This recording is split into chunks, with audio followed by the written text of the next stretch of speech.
everyone, this is again your junior high school math teacher, and in this video I'll discuss how to solve problems related to radicals. After watching this video, you should be able to solve problems related to radicals and check the solutions for any extraneous roots.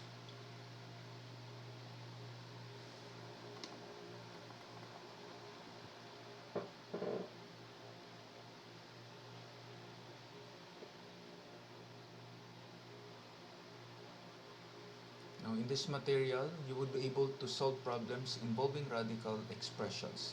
Some of the problems involving radicals are problems applying the Pythagorean theorem, the distance formula, Heron's formula, and other formulas related to motion and velocity problems in science or physics.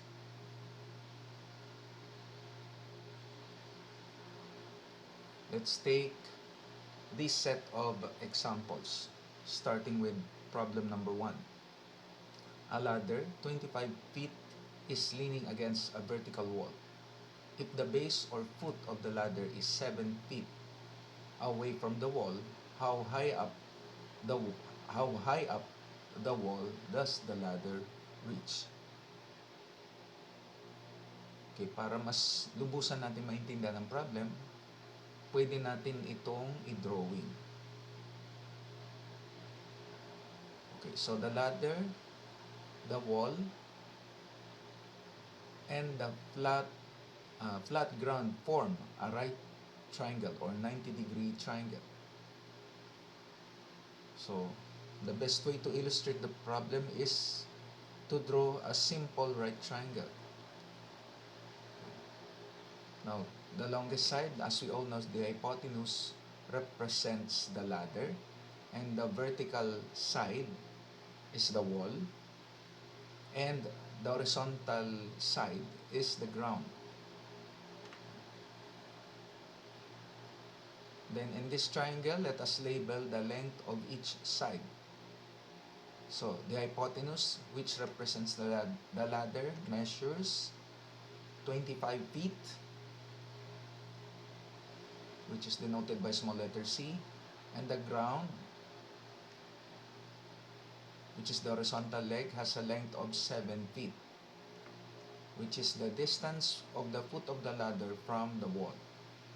And the vertical side is the one we're going to look for, which is from the problem.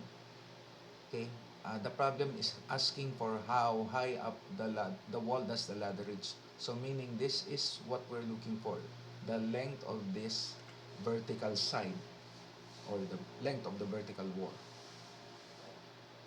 So given the following information from this problem, the hypotenuse is 25, the shorter leg is 7, so all of them are in terms of feet. So obviously we're looking for the length of side small letter B, which is from the problem, the height the ladder reach when the ladder is leaning against the wall. So basically, we're going to use the Pythagorean here, Pythagorean theorem, which states that the sum of the squares of the two legs of this right triangle is equal to the square of the length of the hypotenuse. So by substituting the length of the two sides from this formula, or first we transform the Pythagorean theorem formula solving for B. So this is the equation, the transformed formula solving for B, and we directly substitute the value of C and A from the formula, in the formula, so that the resulting equation becomes B equals the square root of the quantity 25 squared minus 7 squared. Upon simplifying the radicand, we will have the value of B, which is equal to 24. Meaning, this is the answer to the question, how high up the wall does the ladder reach? So the answer is 24 feet.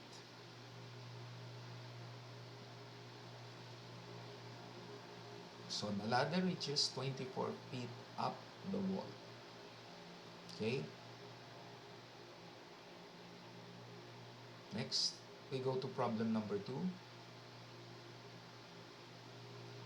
Find the length of a line segment whose endpoints are given.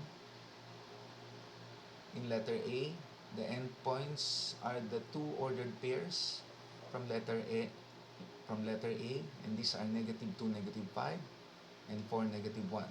Now for letter B, another pair of ordered pairs is given,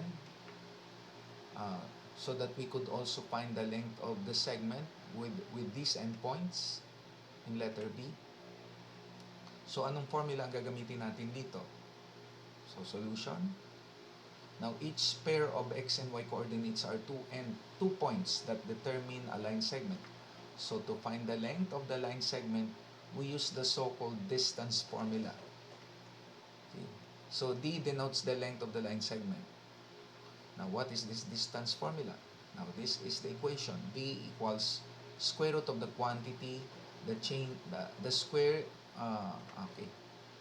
the square of the difference between the abscissas plus the square of the difference between the ordinates or y coordinate. So using the formula, we can compute for the length of the segment whose endpoints are given in letters A and B. Okay, so where small letter D denotes the distance between the 2 points situated in the Cartesian coordinate system. Okay, x sub 1, y sub 1 is the ordered pair of the first point, and x sub 2, y sub 2 is the ordered pair of the other point, or the second point. So,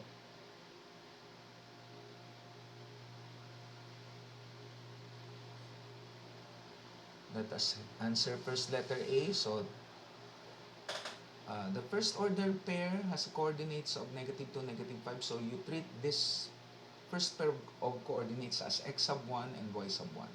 And the other point is the second pair of ordered pairs. So, this will probably x sub 2, y sub 2.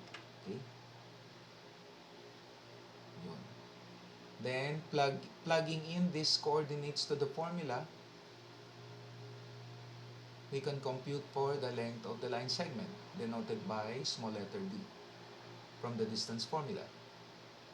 Okay, so d equals the square root of the quantity x 4 minus -2 squared plus -1 minus -5 squared.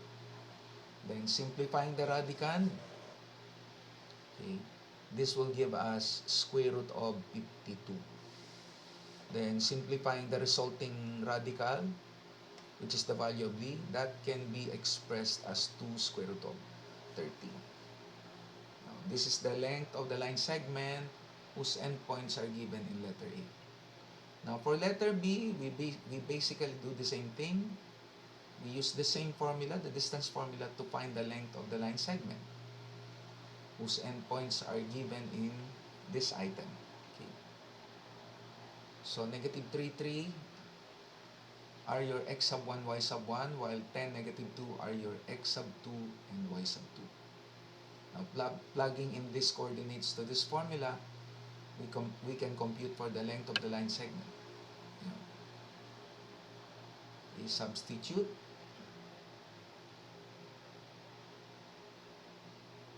Now the resulting radical expressions can be simplified applying the PEMDAS rule, or the order or hierarchy of operations. And we have d equals the square root of 194, which is, I guess, this radical is already the simplified one. So it's square root of 194 units. Okay? Next.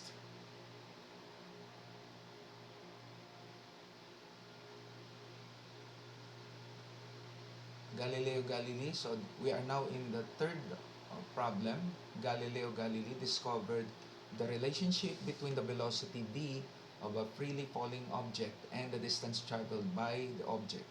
The formula is v is equal to the square root of quantity 2gh, where v is the velocity of the object expressed in feet per second, h is the distance, and g is the acceleration due to gravity, whose approximate value on Earth is 32 feet per second squared. So find the velocity v of a person falling after 15 feet. So basically, the formula is already stated from in this problem. So we make use that formula to determine the velocity. So let us write down first the given. So the acceleration due to gravity is a constant value, and that is 32 feet per second. Height is given as 15. Okay, 15 feet, and the velocity is unknown since this is the one we're looking for. So using the formula v is equal to the square root of quantity 2gh, we directly substitute the values of g and h. And this is the resulting radicand, square root of 2 times 32 times 15. Okay, square root of 64 times 15. 64 can be evaluated because it has a perfect square root. So that if we're going to simplify this radical, we will have this answer. V is equal to h square root of 15 feet per second, and this is the answer. Okay. Next. Now if we're going to evaluate the square root of 15 and multiply the result by 8, the value is approximately 31 feet per second. Okay? Then we now proceed to number 4.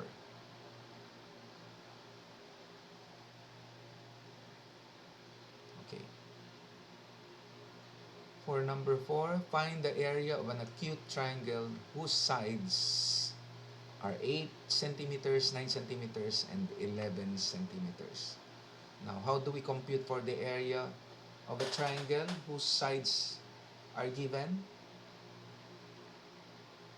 Okay, the area of an acute triangle can be found using the Heron's formula.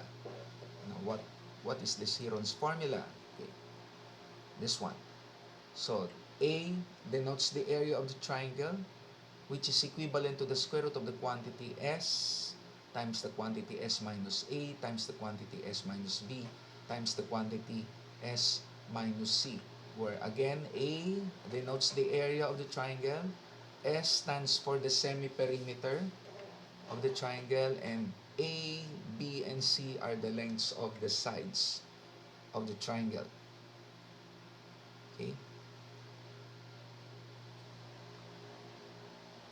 Okay, so yan yun, no? And S is the semi-perimeter, meaning you add the length of the sides of the triangle and divide the result by 2. So that is your S. Yun. Okay, so this is the formula. Then,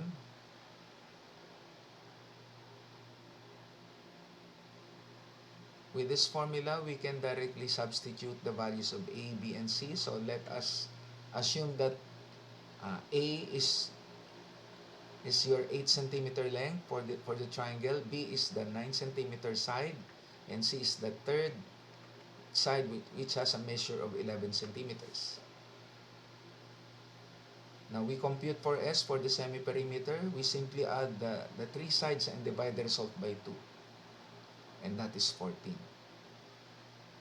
Now using these given values and the obtained value of S, we can now compute for the area of the triangle using this formula. So again, we call it the Heron's formula. So A is equal to the square root of the quantity 14 times 14 minus 8 times 14 minus 9 times 14 minus 11. So we simplify the resulting radicand. Okay. So basically, we do the prime factorization. and we group those identical factors. All factors of 2 are grouped together, same thing with all factors of 3, and then followed by those remaining factors. And these are 5 and 7. Okay? So we have 2 squared times 3 squared. I think that is 36. So we have a maximum perfect square factor, which is 36. We get that square root, so it's 6. Then what is left from the radicand? It's simply 5 times 7, so that is 35. Okay? So the area is 6 square root of 35 square centimeters. Okay? Next.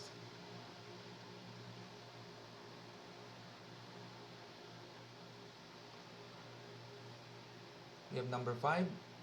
The surface area, or SA, of a cube can be calculated in terms of its volume. And this is the formula. SA is equal to 6V raised to 2/3, or simply SA, or surface area, is equal to 6 times the cube root of V squared. So basically, if the volume of a cube is given, we can compute its surface area using this formula. Okay?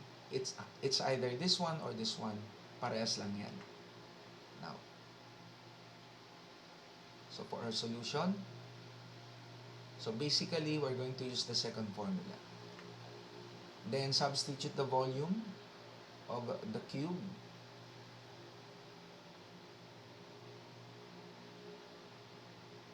Which is 64 square centimeters.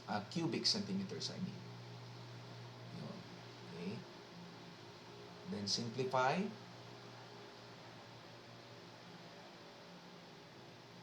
So we have cube root of 64 is 4. Then you square that. It will give us 16. Then 6 times 16 is 96.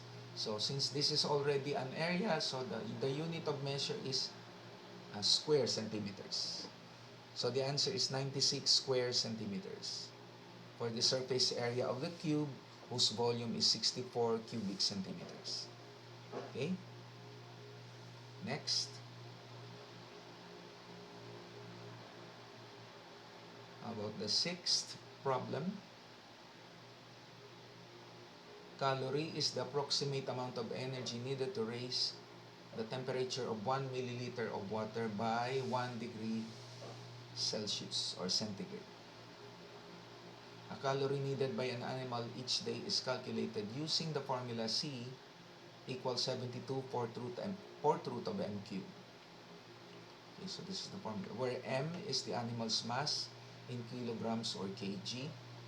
Now calculate the amount of calories needed by a 16 kilogram dog. So basically, since we already have the formula, we simply directly substitute the value of m to this formula. So for our solution, considering that formula, then m is equal to 16, so plug in 16 as the value of m, and we have the resulting radical, 72 fourth root of 16 cubed. Okay.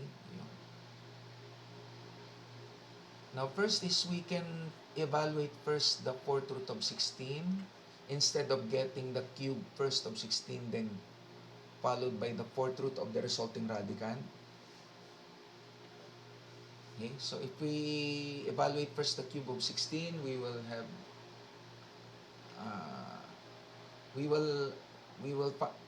have a difficulty of simplifying the radical. Okay, first we get the fourth root of 16 because 16 has an indicated fourth root, exact fourth root. So that is 2 cube.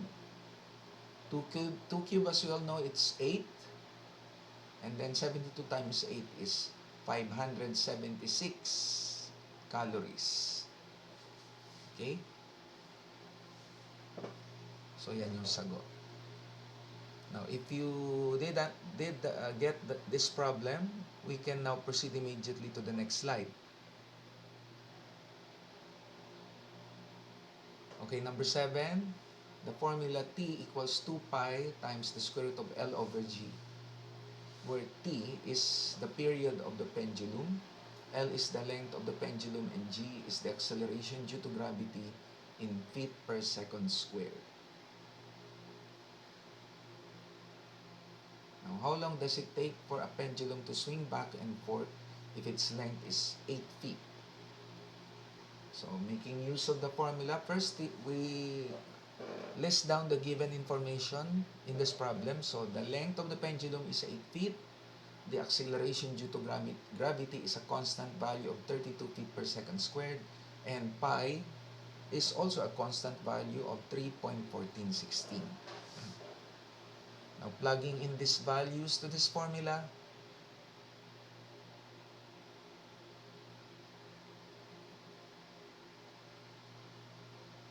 ayan, okay, yun.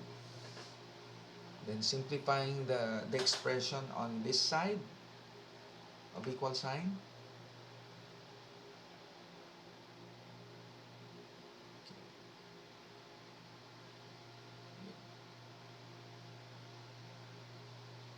so basically, okay, the period is 3.1416 seconds. Okay, so this is the answer.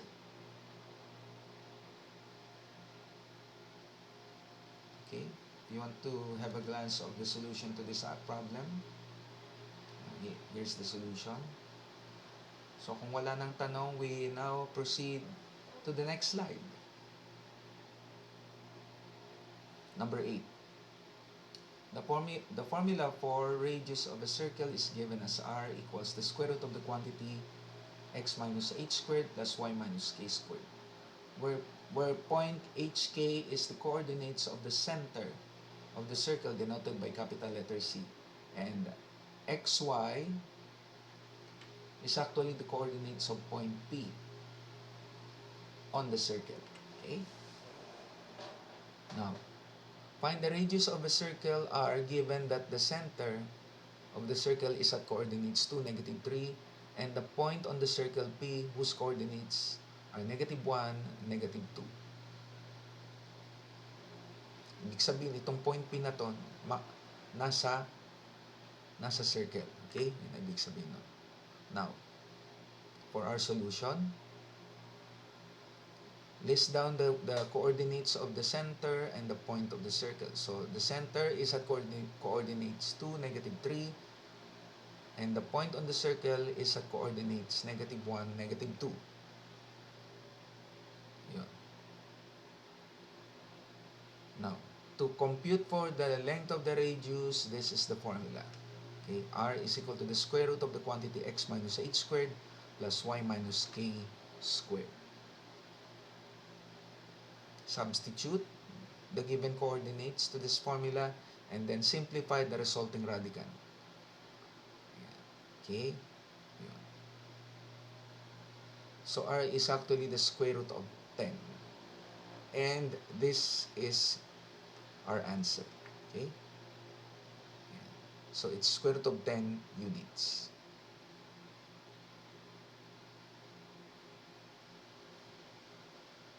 And at this point, I am done.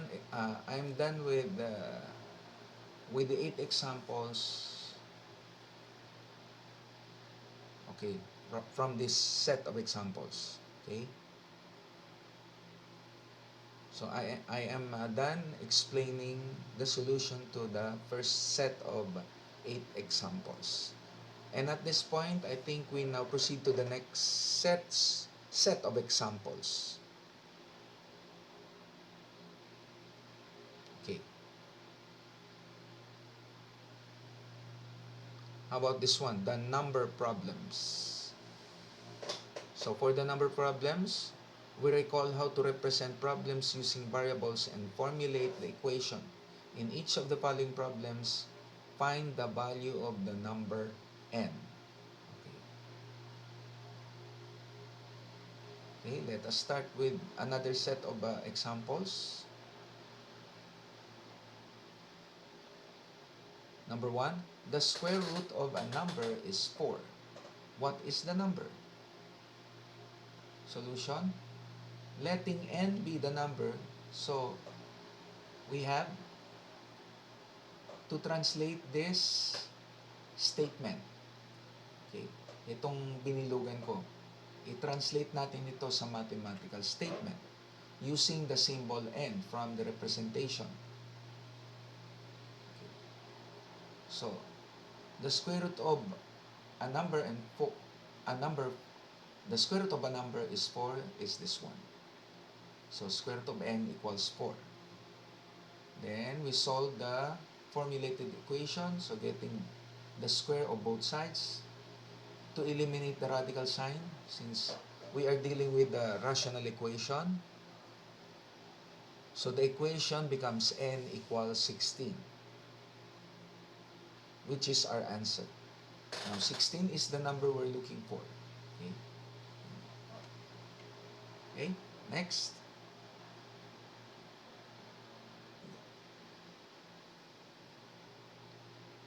How about number 2? The cube root of a number is 7. Find the number. So again, the unknown number is denoted by n. Now, we're going to translate this statement right here. Okay, the cube root of a number is 7. So, this is the mathematical translation. Cube root of n equals 7. Now, to eliminate the radical side on the left side of this equation, we get the cube of both sides. So, cube root of n, quantity cube, is equal to 7 cube. Therefore, n is equal to 343. And this is the number we're looking for. It's 343. Okay? Next, we go to number 3. 4 less than the square root of a number is 10. Find the number. So again, the number is denoted by small letter n. And we translate this statement right here, this one. Okay? 4 less than the square root of a number is 10. Yun. So this is the mathematical translation. 4 less than the square of a number. 4 less than the square root of a number is 10. So ito yun. 4 less than the square root of a number is 10. Next.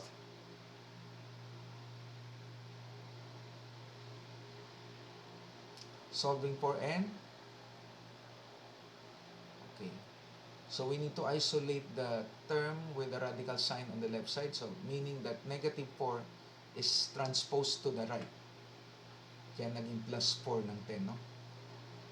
So at this point, the radical term is already isolated on the left side. So 10 plus 4, as we all know it's 14. And then at this point we can now eliminate the radical sign by squaring both sides. So it's square root of n squared is equal to 14 squared. And the n is equal to 196, which is our answer. Okay? Next. Number 4, twice the square root of a number is 32. Find the number. Okay, n represents the number. And then the translation is 2 square root of n is equal to 32. Okay?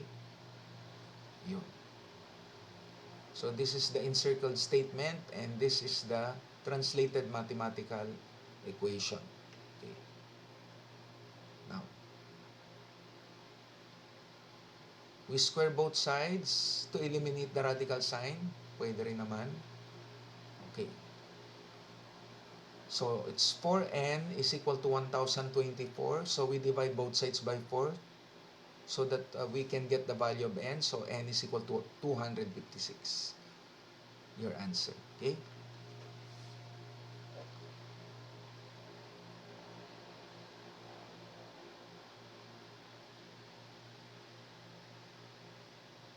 Okay. We go to number 5. Twice the cube root of a number is 32. Find the number. Okay. Again, n denotes the number, and the translation is 2 cube root of n equals 32. Okay? Yan. Now, getting the cube of both sides, so we have 2 cube root of n quantity cube is equal to 32 cube. So that is 8n is equal to 32 cube. That is 32,768. Then we divide both sides by 8 so that the left side will have n, and that is equal to 4,096. The result when we divide 32,768 by 8. Okay, so ito yung sagot natin. Next.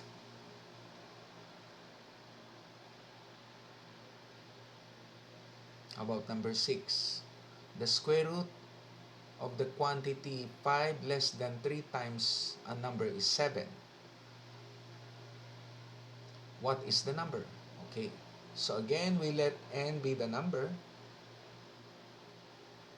and the translated mathematical equation goes like this.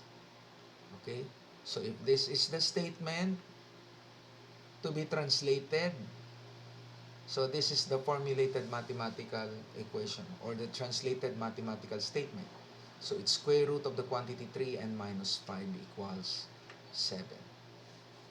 Okay? Of course, the radical is already isolated on the left side, so to eliminate the radical sign, we square both sides. So the equation will now be reduced to linear equation in one variable. So square root of the quantity 3n minus 5 squared is equal to 7 squared. So 3n minus 5 equals 49.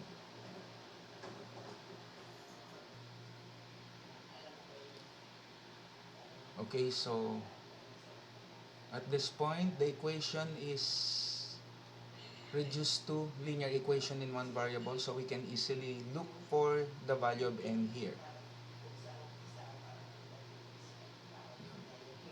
So solving for n, we have 3n equals 49 plus 5. So negative 5 from on the left side is transposed to the right. So this is the equation. And on the left side, we only have 3n.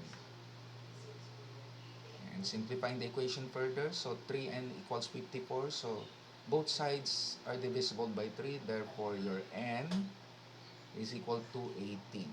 So 18 is the number we're looking for.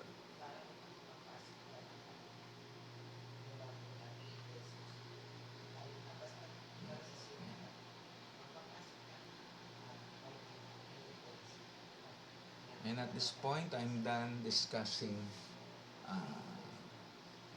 all examples on the second set, on this second set. And again, we'll see you next time.